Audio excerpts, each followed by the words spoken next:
క్రీస్తునందు ప్రియమైన సహోదరి సహోదరులకు యేసుక్రీస్తు నామములో శుభములు. దేవుని యొక్క మహాకృప మీకు కలుగును గాక. ఈరోజు దేవుడు మనకి ఇచ్చిన మాట యోవేలు గ్రంథం 2వ అధ్యాయం 23వ వచనం. సియోను జనులారా ఉత్సహించి మీ దేవుడైన యెహోవా యందు సంతోషించుడి. తన నీతిని బట్టి ఆయన తొలకరి వర్షమును మీకు అనుగ్రహించును.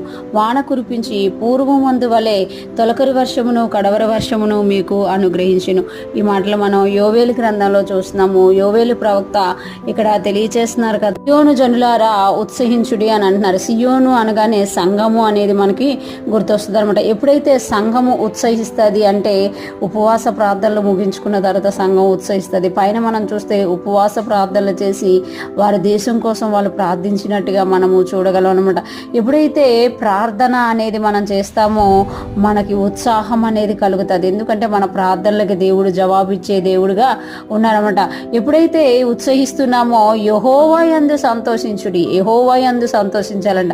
దేవుని యందు మనం సంతోషించినప్పుడు ఆనందమును పొందుకుంటాము. ఎప్పుడైతే మనము సియోను జనులారా ఉత్సహించుడి, మీ దేవుడైన యెహోవా యందు సంతోషించుడి, తన నీతిని బట్టి ఆయన తొలకరి వర్షమును మీకు అనుగ్రహించును. ఎప్పుడైతే మనం సంతోషిస్తామో దేవుని యందు, ఆయన నీతిని బట్టి ఆయన మనకి ఏం చేస్తాడంట, తొలకరి వర్షమును మనకు అనుగ్రహిస్తాడట. వాన కురిపించి పూర్వమందు వలె తొలకరి వర్షమును కడవరి వర్షమును మీకు అనుగ్రహించును. పూర్వమందు వలె అంటే తొలకరి వర్షం ఇవ్వడమే కాకుండా వాన కురిపించి పూర్వమందు వలె, పూర్వము మీరు ఎలాగైతే ఆశీర్వదింపబడి ఉన్నారో, పూర్వం మీరు ఎలాగైతే దేవునిలో బలంగా ఉన్నారో, దేవునితో జీవించారో, కొన్ని పరిస్థితుల వల్ల ఎండిపోయారా, ఈరోజు దేవుడు తెలియజేస్తున్నారు కదా, పూర్వము వలె మరలా నేను మిమ్మల్ని ఏం చేస్తాను అనంటే తొలకరి వర్షంతోని కడవరి వర్షంతోని మిమ్మల్ని దర్శిస్తాను.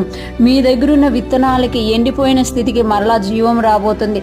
ఏ పరిస్థితుల్లో మీరు ఎండిపోయారో ఆ పరిస్థితుల్లో గొప్ప వాటిని మీరు చూడబోతున్నారు అని ఈరోజు దేవుడు తెలియజేస్తున్నమాట.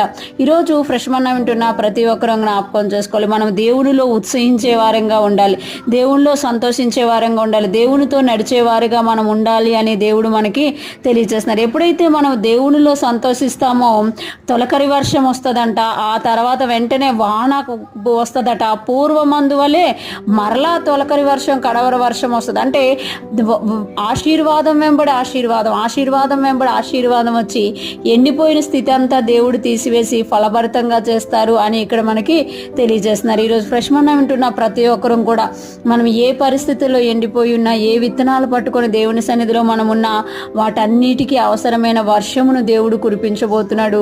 తొలకరి వర్షం కడవర వర్షము వచ్చి మనము ఫలభరితంగా మారబోతున్నాము. సమస్త మహిమ దేవునికే కలగబోతుంది. ఈరోజు ఫ్రెష్ మన్నా వింటున్న ప్రతి ఒక్కరూ కూడా దేవుని యందు సంతోషించి ఉత్సహించే వారంగా ఉందుముగాక, ఫలభరితముగా మారి దేవునికి మహిమ తెచ్చుదుముగాక. ఆమేన్.